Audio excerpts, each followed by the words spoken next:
성령님, 좋은 아침입니다. 이 시간 성령님을 초청합니다. 오늘도 내 안에 오셔서 하나님을 기쁘시게 드릴 것을 소원하게 해주세요. 오늘 말씀을 통해 구체적으로 무엇을 해야 할지를 깨닫게 해주세요. 깨달은 것을 삶 속에서 실천할 수 있도록 도와주세요. 아멘. 오늘 우리가 함께 나누실 하나님 말씀은 누가복음 2장 41절에서 52절까지의 말씀입니다. 오늘 말씀은 예수님의 유년기 어린 시절부터 30세의 공생애를 시작하기까지 그 사이에 일어난 일에 대해서 우리가 묵상하게 됩니다. 예수님의 어린 시절과 청소년 시절에 관한 기록은 그 어디에도 없고 다만 오늘 우리가 묵상할 본문에만 있는 매우 유일한 기록이기 때문에 예수님의 그런 삶을 연구함에 있어서 매우 중요합니다. 본문에 나타난 기록을 중심으로 예수님의 성장 과정을 살펴보면서 오늘 우리에게 주시는 교훈을 우리가 함께 얻고자 합니다. 요셉과 마리아는 할례할 8일이 되어서 천사가 전해준 예수란 이름을 지었습니다. 모세의 법대로 정결 예식의 날에는 예루살렘에 올라갔다가 시므온과 안나를 만났습니다. 그리고 유아기를 거쳐 어린 소년으로 자라났습니다. 41절 42절입니다. 그의 부모가 해마다 유월절이 되면 예루살렘으로 가더니 예수께서 12살 되었을 때에 그들이 이 절기의 관례를 따라 올라갔다가 나사렛에서 예루살렘까지의 거리는 140km가 됩니다. 우리가 하루에 보통 8시간을 걷는다 해도 5일 이상 걸리는 먼 거리입니다. 예루살렘까지 가는 길 자체가 쉽지 않았고 비용도 많이 드는 그런 일이었을 것입니다. 또 본문을 보면 예수님과 마리아가 절기 때에 예수님과 함께 예루살렘에 올라간 것이 이번이 처음이라는 말이 없습니다. 가난하기 때도 성전에 갔었고 또 그 부모가 해마다 성전을 방문했다라고 하는 기록을 보면 오히려 어린 시절에 여러 차례 예루살렘에 올라가서 공예배에 참석하라고 하는 모세의 가르침, 율법의 가르침을 지켰을 것입니다. 우리는 때로 율법의 명령과 가르침을 소홀하게 여길 때가 있습니다. 어렸을 때부터 신앙의 가정에서 자라나는 것을 마치 무거운 짐이나 지운 것처럼 가볍게 여길 때도 있습니다. 우리 주님은 모태 신앙인으로 율법을 존중하는 가정에서 자라나셨다라고 하는 것을 우리는 잊어서는 안 될 것입니다. 오늘 일어난 사건이 그런 예수님의 마음을 실제적으로 나타내주고 있습니다. 43절 말씀을 보시면 그 날들을 마치고 돌아갈 때에 그 예수는 예루살렘에 머무셨더라. 또 46절에 사흘 후에 성전에서 만난즉 그가 선생님들 중에 앉으사 그들에게 듣기도 하시며 묻기도 하시니 또 49절 예수께서 이르시되 어찌하여 나를 찾으셨나이까 내가 내 아버지의 집에 있어야 될 줄을 알지 못하셨나이까 하시니 예수님은 자기가 무엇을 위해 있는지를 어려서부터 인식하고 있었습니다. 그리고 하나님의 말씀에 대해 깊은 사랑을 가졌기에 말씀에 관한 지식을 연마하였고 여러 선생님들과 말씀을 놓고 대화하는 그런 수준이었습니다. 12살 된 어린 소년 예수를 예루살렘 성전에서 더구나 유월절과 같이 엄청난 행사를 치르는 시기에 선생님들 중에 앉아 듣기도 하고 묻기도 했다라고 하는 사실은 결코 흔하게 일어날 수 있는 일이 아닐 것입니다. 성경은 여기서 더 나아가 47절에 듣는 자가 다 그 지혜와 대답을 놀랍게 여겼더라라고 기록하였습니다. 우리는 하나님의 아들 예수님이기에 특별했다고만 생각하지 않아야 합니다.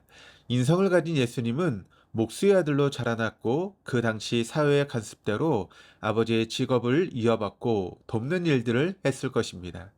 그럼에도 하나님의 말씀에 대한 사랑과 열의는 누구보다도 더 깊었던 것입니다. 성경을 읽고 또 외우고 묵상하면서 하나님과 깊은 교제 속에 영적인 지혜를 얻으셨습니다. 예수를 본받고 살겠다라고 결심한 우리 그리스도인들은 예수님의 이런 태도와 모습을 어려서부터 본받으려고 힘써야 하며 우리 자녀들에게 그렇게 가르치고 실행할 수 있어야 할 것입니다. 51절입니다. 예수께서 함께 내려가사 나사렛에 이르러 순종하여 받드시더라. 예루살렘에 갔다가 중간에 아들을 잃어버리고 사흘 만에 찾은 부모님의 심정과 반응을 우리가 한번 상상해 보시기를 바랍니다.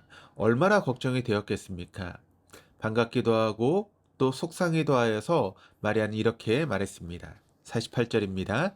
그의 부모가 보고 놀라며 그의 어머니는 이르되 아이야 어찌하여 우리에게 이렇게 하였느냐? 보라 내 아버지와 내가 근심하여 너를 찾았노라. 예수님은 그의 부모가 지나치게 걱정한 것에 대해 점잖게 항변하면서 하나님께 대한 자신의 정체성을 확인시켜주고 있습니다. 내가 내 아버지 집에 있어야 될 줄을 알지 못하셨나이까. 이것은 예수님께서 우리에게 또 하나의 중요한 모범을 보여주고 계십니다. 하나님의 자녀들은 그리스도를 본받아 하나님 아버지의 일을 돌보고 섬겨야 하고 그 밖에 다른 모든 일에 우선하는 것이 마땅하다라고 하는 가르침입니다. 먼저 그의 나라와 그의 의를 구하고 하나님의 일을 먼저 생각하고 그 후에 자기 일을 생각할 수 있어야 할 것입니다. 50절에 보면 그의 부모는 이 사실을 깨닫지 못했다라고 기록하고 있습니다. 이러한 인식의 차이가 육신의 부모와 예수님에게 있었지만 그럼에도 불구하고 고향 나사렛으로 돌아온 예수님은 또 다시 그 부모님에게 순종하며 살아갑니다. 예수께서 함께 내려가사 나사렛에 이르러 순종하여 받드시더라. 나사렛은 예루살렘과는 다른 곳입니다. 가난하고 낙후된 지역이며 생활 환경도 열악했을 것입니다. 그럼에도 불구하고 예수님은 육신의 부모에게 순종하며 받드시는 모범을 보여주셨습니다. 40절을 보면 아기가 자라며 강하여지고 지혜가 충만하며 하나님의 은혜가 그 위에 있더라 라고 했습니다. 얼마든지 새로운 시도를 할 수 있었을 것입니다. 예루살렘으로 이사를 가자고 졸랐을 수도 있고 목수의 직업을 버리고 다른 일들을 시도할 수 있었을 것입니다. 그러나 십계명의 명령대로 그는 부모에게 순종하고 받들며 그의 청소년과 청년 시기를 보냅니다. 우리가 예수님처럼 지혜롭지도 심령이 강하여지도 않은 어리석고 연약하면서도 부모에게 불순종할 때가 많은 것은 참으로 부끄러운 일이 아닐 수 없습니다. 52절입니다. 예수는 지혜와 키가 자라가며 하나님과 사람에게 더욱 사랑스러워 가시더라. 예수님께서는 지혜와 키가 자라갔다라고 하는 것은 오늘날 지식교육에 몰입하는 한국 사회에 커다란 도전을 주는 말씀입니다. 그 어느 때보다도 육체적인 성장에 대해 관심이 적습니다. 청소년들이 외모가 최고라는 생각을 가지고 다이어트에 대하여 지나치게 관심을 가짐으로써 균형 잡힌 식사를 하거나 바른 식단을 갖추기가 어렵습니다. 또 지식교육에 몰입하는 그와 같은 모습 때문에 운동을 통해 건강을 기르거나 사회성을 갖춘 학생들도 적습니다.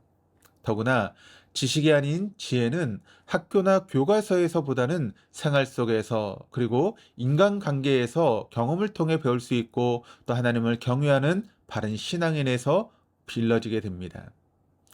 예수님은 하나님과 사람에게 사랑스러워 가시더라 라고 하는 표현은 우리에게 신앙과 삶, 교회 생활과 가정생활, 영적인 삶과 육적이며 사회적인 삶의 아름다운 균형을 잘 표현해주고 있습니다.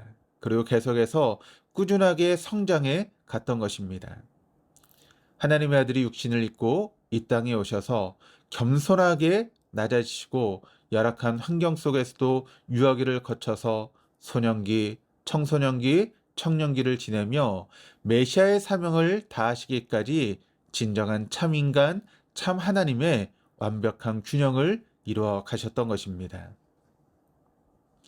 우린 예수님을 닮아가며 주님을 따르기로 결심한 그리스도인들입니다.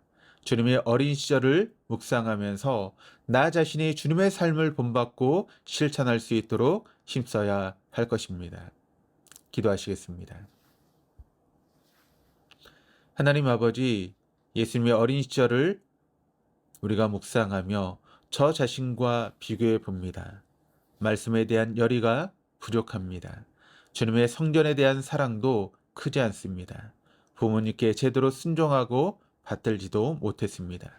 더구나 균형 잡힌 성숙이 아니라 한쪽으로 치우쳐 있습니다. 그러면서도 때로는 신앙적인 환경에 대해 탓을 하며 미지근한 신앙을 당연한 것처럼 여길 때도 있었습니다. 주님, 용서하여 주시옵소서.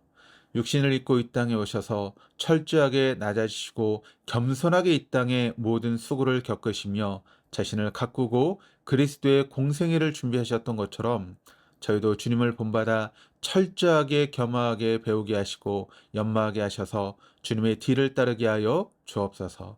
감사드리며 예수 그리스도 이름으로 기도드립니다. 아멘.